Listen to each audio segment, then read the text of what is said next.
مولانا نعیم الدین قاسمی کے بیانات سننے کے لیے مولانا صاحب کے آفیشیل چینل مولانا نعیم الدین قاسمی کو سبسکرائب کریں۔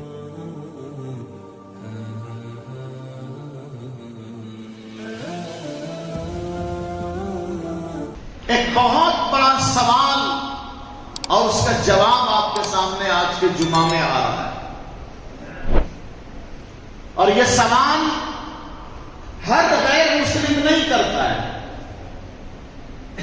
کچھ غیر مسلم جنہوں نے بیڑا اٹھا رکھا ہے اسلام پر اعتراض کرنے کا، قرآن کی آیت پر سوال اٹھانے کا، ذرا ذرا سی بات کو پتنگل بنا کر لوگوں کے سامنے پیش کرنے کا جنہوں نے ٹھیکہ لے رکھا ہے، ایسے لوگ جو اپنے آپ کو بہت پڑھا لکھا سمجھتے ہیں، وہ اعتراض کرتے ہیں کہ اسلام میں جس خدا کے بارے میں بولا گیا ہے، جس اللہ کے بارے میں بتایا گیا ہے، وہ اللہ کیسا ہے جو اپنے ہی بندے کو، اگر اس کا بندہ اس کی بات پر نہیں چل رہا ہے تو اس کو جہنم میں ڈال دے گا۔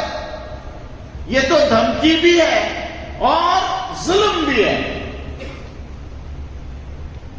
اسلام ایک اللہ کو ماننے کہتا ہے، تو جس اللہ کے بارے میں اسلام بتا رہا ہے اس کے بارے میں قرآن میں ہے کہ جو اللہ کی بات کو نہیں مانے گا اس کو جہنم میں ڈال دیا جائے گا۔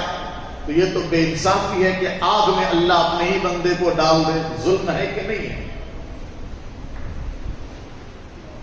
اس طرح سے سوال کیا جاتا ہے کہ دھمکی دیتا اللہ قرآن میں، زبردستی والی بات، مانو گے تو ٹھیک، نہیں تو جہنم میں ڈال دیے جاؤ گے۔ تو ہم اگر اللہ کو نہیں مانتے ہیں تو ہم کو اللہ جہنم میں کیوں ڈال دے گا؟ ہم بھی تو اللہ ہی کے بنائے ہوئے ہیں نا۔ سوال بھی صحیح ہے، لیکن سوال کرنے والا اگر ڈھنگ سے سوال کرے نا تو جواب سے ہدایت مل جائے گی، لیکن سوال کرنے والے کی نیت میں اگر خرابی ہو تو کوئی بھی جواب اس کو سمجھ میں نہیں آئے گا، کیونکہ قرآن کے اترنے کے وقت اللہ کے پیغمبر کے سامنے بہت سارے کافروں نے سوال کیے اور حضور نے اس کا جواب دیا، پر ان کو حضور کا جواب بھی پسند نہیں آیا اور وہ ایمان نہیں لائے۔ لیکن جو حقیقتاً جواب ہے وہ تو قیامت تک دیا جائے گا۔ اور سوال کو تھوڑا اور سمجھیے، میں سمجھا رہا ہوں آپ کو کہ ایک آدمی جھوٹ بولتا تھا، چوری کرتا تھا، اور اس کو چوری کی وجہ سے، جھوٹ کی وجہ سے اگر انہوں نے توبہ نہیں کیا تو جہنم میں جانا پڑے گا۔ اور اگر ایک آدمی کفر کرتا تھا، شرک کرتا تھا، تو اس کفر اور شرک کی وجہ سے جہنم میں جانا پڑے گا۔ وہ جہنم میں بھی بندہ گیا ہے تو اللہ کہتا ہمیشہ وہیں رہنا پڑے گا۔ یہ تو بڑی سزا مل گئی نا سب دن کے لیے، کبھی تو ان کو نکالنے کی بات ہونی تھی نا، کیونکہ وہ تو دنیا ایسی ہے کہ اب ختم ہونے والی دنیا نہیں ہے، اور سب دن اس کو جہنم میں رہنا ہے، تو سزا تھوڑی بڑی مل گئی نا۔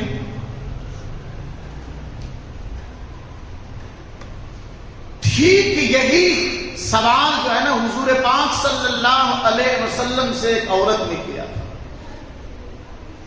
حدیث میں کہ ایک عورت نے رسول اللہ صلی اللہ علیہ وسلم سے سوال کیا، یا رسول اللہ، غور سے سنیے گا، آج کے غیر مسلم کا بھی سوال، اور یہی سوال کسی عورت نے پیغمبر حضرت محمد مصطفیٰ صلی اللہ علیہ وسلم سے بھی کیا تھا، یا رسول اللہ، الیس اللہ بارحم بعبادہ بولدہا، اے اللہ کے نبی، کیا بندہ جتنی محبت اور جتنا رحم اپنی اولاد سے کرتا ہے، کیا اللہ اس سے زیادہ رحم اپنے بندوں سے نہیں کرتا ہے؟ ہم لوگوں نے تو یہی سنا ہے نا آج تک کہ اللہ اپنے بندوں سے اس سے کہیں زیادہ رحم اور پیار کرتا ہے جتنا ماں اپنی اولاد اور اپنے بچوں سے پیار کرتی ہے، اللہ اپنے بندوں سے اس سے کئی گنا زیادہ پیار کرتا ہے۔ تو سوال کیا عورت نے کہ اے اللہ کے رسول، کیا اللہ اپنے بندوں سے اس ماں سے زیادہ پیار نہیں کرتا جو ماں اپنے بچوں سے پیار کرتی ہے؟ حضور نے فرمایا بلا، کیوں نہیں، اللہ زیادہ رحم کرنے والا اپنے بندوں پر، زیادہ پیار کرنے والا اپنے بندوں سے بنسبت اس ماں کے جو ماں اپنے بچے سے پیار کرتی ہے۔ تب اس عورت نے سوال کیا یا رسول اللہ، ان الام لا تلقی فی النار، کوئی بھی ماں اپنی اولاد کو، اپنے بچے کو آگ میں نہیں ڈالتی ہے، پھر خدا اپنے بندے کو آگ میں کیوں ڈالے گا؟ جب خدا اپنے بندے سے ماں سے بھی زیادہ پیار کرتا ہے، ماں سے بھی زیادہ رحم کرتا ہے، تو کوئی بھی ماں اپنے بچے کو آگ میں ڈالتی ہے کیا؟ نہیں ڈالتی ہے نا، پھر خدا اپنے بندے کو آگ میں کیوں ڈالے گا؟ ایمان والا ہے تو تھوڑے دن کے لیے ڈالے گا، اور اگر کافر ہے تو سدا کے لیے ڈال دے گا۔ یہ تو رحم کے خلاف ہے نا، پیار کے خلاف بات ہے۔ حدیث میں ہے کہ حضور پاک صلی اللہ علیہ وسلم نے سر جھکایا، رونا شروع کیا، پیغمبر رونے لگ گئے۔ ثم رفع رأسہ، تھوڑی دیر رونے کے بعد پیغمبر نے سر اٹھایا اور فرمایا ان اللہ لا يعذب من عباده الا المارد المتمرد الذي يتمرد على امه وابى ان يقول لا اله الا اللہ۔ حضور نے فرمایا سنو، اللہ اپنے انہی بندوں کو عذاب دیتا ہے جو سرکش بندہ ہوتا ہے، باغی بندہ ہوتا ہے، جو بندہ اپنی ماں سے بھی بغاوت کرتا ہے، اپنے خدا سے بھی بغاوت کرتا ہے، اور اس بات سے انکار کر دیتا ہے کہ وہ لا الہ الا اللہ کہے۔ کیا سمجھ لو اس حدیث کو۔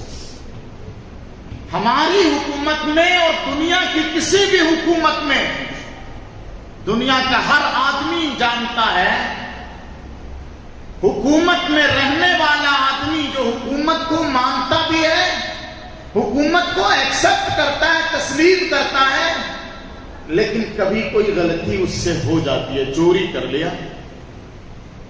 ٹھیک ہے، چوری کر لی کسی نے، اب حکومت میں اس کا کیس درج ہوتا ہے اور اس کو سزا ملتی ہے۔ کتنی سزا ملتی ہے؟ جیل ہو جاتی ہے تھوڑے دن کے لیے۔ کسی کا ریپ کر لیا، سزا ملتی ہے حکومت کی طرف سے، چند سالوں کے لیے جیل میں جانا پڑتا ہے۔ یہاں پر بھی پروردگار عالم کا ایک نظام سمجھ لو، دوزخ کی بات سمجھ میں آ جائے گی۔ ایک آدمی نے زنا کرنے میں جتنا ٹائم لگایا، چوری کرنے میں مان لو آدھا گھنٹہ کا ٹائم لگایا، تو کیا اس کو جیل آدھے گھنٹے کے لیے ہی بھیجا جاتا ہے کیا؟ آدھے گھنٹے کے لیے بھیجا جاتا ہے کہ تم نے ڈکیتی آدھے گھنٹے میں پوری کر لی، اس لیے آدھے گھنٹے میں ہی تم کو جیل میں رہنا ہے؟ ایسا ہوتا ہے؟ نہیں نا، سالوں سڑنا پڑتا ہے جیل میں۔ ایسے ہی پروردگار عالم کسی گناہ کی سزا جب دیتا ہے تو سالوں کے لیے جہنم میں ڈالے گا۔ اور سب سے بڑا گناہ چونکہ کفر ہے، سب سے بڑا گناہ چونکہ شرک ہے، اس کی شدت کو بتانے کے لیے کہ یہ اتنا بڑا گناہ ہے، اتنا بڑا گناہ ہے کہ اس کی سزا میں تم کو ہمیشہ کے لیے جہنم میں رہنا پڑے گا۔ تو ایک بات یہ ہے کہ حکومت میں رہنے والا انسان حکومت کو مان رہا ہے، لیکن کوئی غلطی ان سے ہو گئی تو سزا ملتی ہے ایک فکس ٹائم تک کے لیے، ملتی ہے نا۔ لیکن ایک آدمی اٹھا اور اس نے کہا میں اس حکومت کو ہی نہیں مانتا، میں اس بادشاہ کی بادشاہت تسلیم نہیں کرتا، میں بغاوت کرتا ہوں۔ جب دیش سے بغاوت ہو جائے، ملک سے بغاوت ہو جائے، بادشاہ کی بادشاہی سے بغاوت ہو جائے تو اس کو باغی سمجھا جاتا ہے، اور باغی کی سزا پھانسی ہوتی ہے۔ پھانسی، موت اس کی سزا ہوتی ہے جو بادشاہ کی بادشاہی سے بغاوت کرے۔ اب نہیں کہا جائے کہ بادشاہ بڑا بے رحم دکھ رہا ہے، چور کو تھوڑے دن کے لیے جیل میں ڈالا اور اس نے اس کی بات نہیں مانا تو پھانسی دے دی، یہ کیا بات ہوئی؟ کوئی کہتا ہے؟ کوئی نہیں کہتا، اس لیے کہ یہ بغاوت پہ اتر آیا۔ ایسے ہی ایمان والوں کا گناہ کرنا بادشاہ کی بادشاہی کو مان کر گناہ ہو جانا ہے، اور جو کافر اور مشرک ہیں، جو اللہ کو نہیں مان رہے اور اسی کفر پر ڈٹے ہوئے ہیں، وہ بغاوت کیے ہوئے ہیں، وہ بغاوت کی سزا ہمیشہ کے لیے جہنم۔ اور پھر ایک بات سنو، پروردگار عالم نے اچانک ہی ان کو بغاوت کی سزا نہیں دی، بلکہ آدم علیہ السلام سے لے کر ہمارے آخری نبی حضرت محمد مصطفیٰ صلی اللہ علیہ وسلم تک لاکھوں نبی اللہ نے بھیجے، ہدایت کے لیے، سمجھانے کے لیے، بتانے کے لیے۔ ایک اللہ کو مانو، اللہ کی بات کو مانو، اللہ کی مرضی پر چلو، اور اگر تم اللہ کی مرضی پر، اللہ کی باتوں پر نہیں چلے تو پھر تم کو جہنم میں ہمیشہ ہمیشہ رہنا پڑے گا۔ ہدایت دی گئی، موقع دیا گیا، چانس دیا گیا، لیکن اس کے باوجود انہوں نے اللہ کی بادشاہت کو نہیں مانا، اللہ کو حاکم نہیں مانا، اللہ کی باتوں کو، اللہ کے دین کو تسلیم نہیں کیا۔ تو جب اللہ کے دین کو تسلیم نہیں کیا، اللہ سے بغاوت پر اتر آئے، اور جب اللہ سے بغاوت پر اتر آئے تو پھر وہاں اللہ کا رحم نہیں اترے گا، کیونکہ اللہ صرف رحیم نہیں ہے۔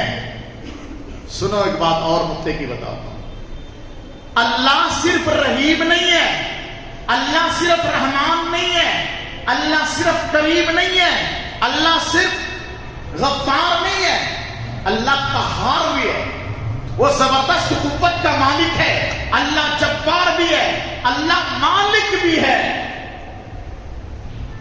مالک بھی ہے۔ تو مالک جب ہوتا ہے نا، اس کی مرضی چلتی ہے، جو چاہے وہ کرے، فعال لما یرید، وہ جو چاہتا ہے کرتا ہے، کوئی اس سے سوال کرنے والا نہیں ہے۔ بچپن میں انسان دھول مٹی کا گھروندا بناتا ہے، پھر اس کو توڑ دیتا ہے، کوئی اس کو ظالم بولتا ہے؟ کیوں اتنی محنت سے تم نے بالو، ریت، دھول اور مٹی کا گھر بنا پھر توڑ دیا؟ کوئی نہیں پوچھتا اس سے۔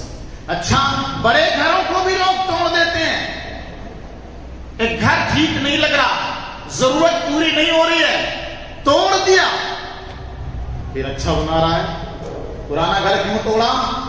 ان اینٹوں پر، ریت پر، کھمبی پر ظلم کیوں کیا تم نے؟ کوئی پوچھتا ہے؟ وہ ظلم نہیں ہے، مالک تھا، ضرورت پوری نہیں ہوئی، توڑ دیا۔